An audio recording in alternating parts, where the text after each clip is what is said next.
सुप्रभात हिमाचल। तो मैं वीरेश ठाकुर अभी मौजूद हुआ हूँ आपके समक्ष हिमाचल प्रदेश की सुबह की ताज़ा खबरों के साथ। तो आइए शुरू करते हैं बिना समय गवाए हुए नॉन स्टॉप ताज़ा खबरों के इस सिलसिले को। एक्ट में होगा प्रावधान, शादी समारोह में बिना लाइसेंस नहीं उड़ा सकेंगे ड्रोन। तकनीकी शिक्षा और जनजातीय विकास मंत्री रामलाल मारकंडा ने कहा कि हिमाचल प्रदेश में बिना लाइसेंस के कोई ड्रोन नहीं उड़ा सकेगा। इसको लेकर सरकार जल्द ही एक्ट में प्रावधान करेगी। शादी सहित अन्य समारोह में आजकल ड्रोन का इस्तेमाल व्यापक स्तर पर हो रहा है। इसको लेकर सरकार ने सख्ती बरतने का फैसला लिया है। पिछले कल राज्य सचिवालय में पत्रकारों से अनौपचारिक बातचीत में मंत्री रामलाल मारकंडा ने कहा कि नागर विमानन मंत्रालय की ओर से ड्रोन प्रशिक्षण करने वालों को प्रमाण पत्र दिए जाते हैं। अब हमीरपुर के कुनाह और पुंखड में मिले यूरेनियम के अवशेष। हिमाचल प्रदेश के हमीरपुर जिला मुख्यालय से करीब 10 किलोमीटर की दूरी पर कुनाह और पुंखड छोटी नदी में जगह जगह यूरेनियम के अवशेष मिले हैं। खुदाई करने वाली आउटसोर्स कंपनी ने इसकी रिपोर्ट परमाणु खनिज अन्वेषण एवं अनुसंधान निदेशालय के उच्च अधिकारियों को सौंप दी है। इससे पूर्व वर्ष 2013 में भी ग्राम पंचायत ख्याक की लम्हेड़ा गांव में खुदाई के दौरान यूरेनियम के अवशेष मिल चुके हैं। 445 करोड़ रुपए का प्रस्ताव, मुख्य सड़कों से जुड़ेंगे अस्पताल, स्कूल, बैंक, सब्जी मंडियां और पटवार सर्कल। हिमाचल प्रदेश में अब हर सरकारी एवं गैर सरकारी अस्पतालों, बैंकों, स्कूलों, सब्जी मंडियों और पटवार सर्किलों को मुख्य सड़कों से जोड़ा जाएगा। प्रदेश सरकार ने इसके लिए 445 करोड़ रुपए का प्रस्ताव तैयार किया है। इस प्रस्ताव को मंजूरी के लिए केंद्र सरकार को भेजा गया है। प्रधानमंत्री ग्रामीण सड़क योजना PMGSY फेज 3 के तहत इन सड़कों का निर्माण किया जाएगा।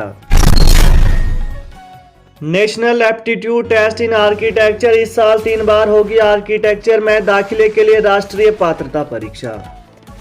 भारत सरकार के काउंसिल ऑफ आर्किटेक्चर ने बैचलर ऑफ आर्किटेक्चर में दाखिला प्रक्रिया में बड़ा बदलाव किया है। आर्किटेक्चर की पढ़ाई करने के इच्छुक विद्यार्थियों को बड़ी राहत देते हुए काउंसिल अब साल में 3 बार प्रवेश परीक्षा लेगी। यह परीक्षा इसी साल 12 जून, 3 जुलाई और 24 जुलाई को होगी। इससे पूर्व परीक्षा साल में 2 बार ही होती थी। हिमाचल में 27 नए पॉजिटिव मरीज, सक्रिय केस 205। हिमाचल प्रदेश में पिछले कल कोरोना वायरस के 27 नए मामले सामने आए हैं। प्रदेश में दिन प्रतिदिन कोरोना सक्रिय मामलों की संख्या घट रही है। प्रदेश में अब सक्रिय मामलों की संख्या 205 रह गई है। वहीं जिला शिमला में कोरोना के 3 मामले आए हैं। इनमें टीकर से 2 व कोटखाई से 1 मामला आया है। हालांकि 4 सैंपल की रिपोर्ट आना बाकी है। ट्रक ऑपरेटरों को झटका, SRT पर लगाया 5% सेस, टोकन टैक्स में छूट की बंद। सरकार ने अब SRT विशेष पथ कर पर 5% सेस लगाकर मंदी की मार झेल रहे ट्रक संचालकों पर कर का बोझ लाद दिया है। यही नहीं, एक साथ टोकन टैक्स जमा कराने वाले वाहन चालकों को मिलने वाली छूट भी बंद कर दी है। वाहन चालकों ने सरकार के इस फैसले का विरोध किया है। सरकार ने गुड्स टैक्स को अब परिवहन विभाग के अधीन कर उसे SRT में बदल दिया है। वहीं अब इस टैक्स पर 5% सेस लगा दिया है। पहले 6 चक्के वाले ट्रक पर 6,000 रुपये और 10 टायर वाले ट्रक पर 10,000 रुपये गुड्स टैक्स लगता था। लेकिन सरकार ने इस टैक्स को SRT का नाम देकर उसे परिवहन विभाग के अधीन कर दिया। सरकार ने चुपचाप इस पर 5% सेस लगा दिया है। इससे 6 टायर वाले ट्रक पर 300 रुपये और 10 टायर वाले ट्राले पर 500 रुपये सीधा टैक्स बढ़ा दिया है।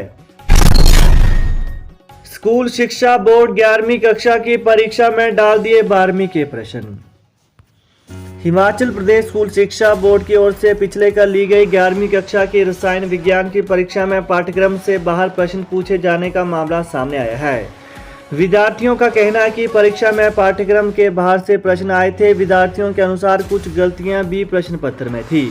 11वीं कक्षा की परीक्षा में 12वीं कक्षा के पाठ्यक्रम से प्रश्न पत्र डाले गए। न्यूक्लियस सीनियर सेकेंडरी स्कूल मोहल में कार्यरत रसायन विज्ञान के प्रवक्ता नीरज कुमार ठाकुर ने कहा कि बोर्ड की वेबसाइट पर दर्शाए गए ब्लूप्रिंट के अनुसार प्रश्न पत्र नहीं है। ऐसे में विद्यार्थी परीक्षा के समय दिक्कत में रहे। CM जयराम ने सड़कों की खराब हालत पर अफसरों को लगाई लताड़, फील्ड में जाने के दिए निर्देश। हिमाचल प्रदेश में सड़कों की हालत ठीक न होने पर मुख्यमंत्री जयराम ठाकुर ने अफसरों को लताड़ लगाई है। पिछले कल मुख्यमंत्री जयराम ठाकुर ने वर्चुअल माध्यम से लोक निर्माण अधिकारियों के साथ बैठक की। उन्होंने मुख्य और अधीक्षण अभियंताओं को नियमित रूप से फील्ड का दौरा कर सड़कों के रखरखाव की समीक्षा करने के निर्देश दिए। अभियंताओं को अपने जोन में सड़कों के रखरखाव की निरंतर निगरानी कर उच्च अधिकारियों को समय समय पर सूचित करने के लिए कहा। सड़कों को पक्का करने के कार्यों की निविदाओं में किसी भी प्रकार के विलंब को गंभीरता से लिया जाएगा। इसमें दोषी अधिकारियों पर कड़ी कार्रवाई की जाएगी। उपभोक्ताओं को राहत, मई के बिल में मिलेगा 60 यूनिट निःशुल्क बिजली का तोहफा। हिमाचल प्रदेश में 60 यूनिट तक मासिक बिजली की खपत करने वाले घरेलू उपभोक्ताओं को मई से बिजली बिल नहीं आएंगे। 125 यूनिट तक 1 रुपए की दर से उपभोक्ताओं को बिजली बिल आएगा। प्रदेश में 1 अप्रैल से यह व्यवस्था शुरू हो जाएगी। कोरोना बंदिशों में ढील देने की तैयारी। 1 अप्रैल से समारोह स्थलों में 50% क्षमता की शर्त होगी खत्म। हिमाचल प्रदेश में 1 अप्रैल से समारोह स्थलों में 50% क्षमता की शर्त खत्म हो जाएगी। केंद्र सरकार ने 31 मार्च से आपदा प्रबंधन अधिनियम के प्रतिबंध हटाने का फैसला लिया है। सभी राज्यों के मुख्य सचिवों को इस बाबत पत्र जारी हुए हैं। हिमाचल में प्रतिबंध समाप्त होते ही हिमाचल में 2 साल बाद स्कूलों में भी प्रार्थना सभाएं और खेलकूद गतिविधियां शुरू हो सकेंगी। एचपीयू विद्यार्थियों को यूजी की अधूरी डिग्री पूरी करने का मौका। शोध जमा करवाने के लिए बढ़ाई तिथि। हिमाचल प्रदेश विश्वविद्यालय ने CBCS रूसा में 2013 से 2015 के बैच के UG degree course BA, BSc, BCom Shastri के विद्यार्थियों को अधूरी डिग्री पूरी करने के लिए विशेष मौका दिया है। इसके लिए 5,000 रुपये प्रति सेमेस्टर फीस चुकानी पड़ेगी। इस विशेष मौके में पहले, तीसरे, 5वें सेमेस्टर की परीक्षाएं नवंबर-दिसंबर माह में होंगी। दूसरे, चौथे और छठे सेमेस्टर की परीक्षाएं मार्च और अप्रैल 2023 में होंगी। विश्वविद्यालय के कुल सचिव ने विशेष मौके को लेकर अधिसूचना जारी की है।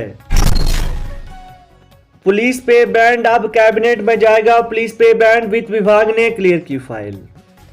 हिमाचल के पुलिस जवानों को हायर पे बैंड का मामला वित्त विभाग से लगभग सुलझ गया है। अतिरिक्त मुख्य सचिव वित्त प्रबोध सक्सेना ने शिमला लौटते ही इस फाइल को क्लियर कर दिया है, लेकिन अब यह मामला कैबिनेट में जाएगा। कैबिनेट में ही इसकी अंतिम मंजूरी मिलेगी। गृह विभाग से आए प्रस्ताव के अनुसार 2015 और 2016 बैच के 2013 पुलिस जवानों के लिए 23 करोड़ एरियर भी बन रहा है। इस प्रस्ताव के अनुसार एरियर के अलावा करीब 27 करोड़ हर साल खर्चा भी पुलिस जवानों की सैलरी में बढ़ेगा। यह मामला बहुत दिनों से लंबित है। हिमाचल हाईकोर्ट का बड़ा फैसला। वेतन विसंगति के मामलों में तृतीय और चतुर्थ श्रेणी कर्मचारियों से वसूली गैरकानूनी। हिमाचल प्रदेश हाईकोर्ट ने वेतन विसंगति से जुड़े मामलों में एक महत्वपूर्ण फैसले में दिशा निर्देश जारी करते हुए कहा कि नियोक्ताओं की ओर से वसूली कानून में स्वीकार्य नहीं होगी। न्यायाधीश त्रिलोक सिंह चौहान और न्यायाधीश CB बारोवालिया की खंडपीठ ने कहा कि तृतीय और चतुर्थ श्रेणी सेवा से संबंधित कर्मचारियों से वसूली गैर कानूनी है। सेवानिवृत्त कर्मचारियों या 1 वर्ष के भीतर सेवानिवृत्त होने वाले कर्मचारियों से वसूली के आदेश देने की अनुमति नहीं है। कोर्ट ने तृतीय और चतुर्थ श्रेणी कर्मचारियों को विभागों की ओर से वेतन निर्धारित करते समय की गई अधिक अदायगी की वसूली को गैर कानूनी ठहराया है। इसके अलावा कोर्ट ने कहा कि देय वेतन से अधिक अदायगी की वसूली नियोक्ता नहीं कर सकता है। ऐसे मामले में वसूली तब होती है जब आदेश जारी होने से पहले ऐसे कर्मचारियों को 5 साल से अधिक की अवधि के लिए अतिरिक्त भुगतान किया गया हो। तो ये थे आज सुबह के मुख्य समाचार। तो ताज़ा खबरों को पाने के लिए चैनल को जरूर सब्सक्राइब करें। Thanks for watching. जय हिंद, जय हिमाचल।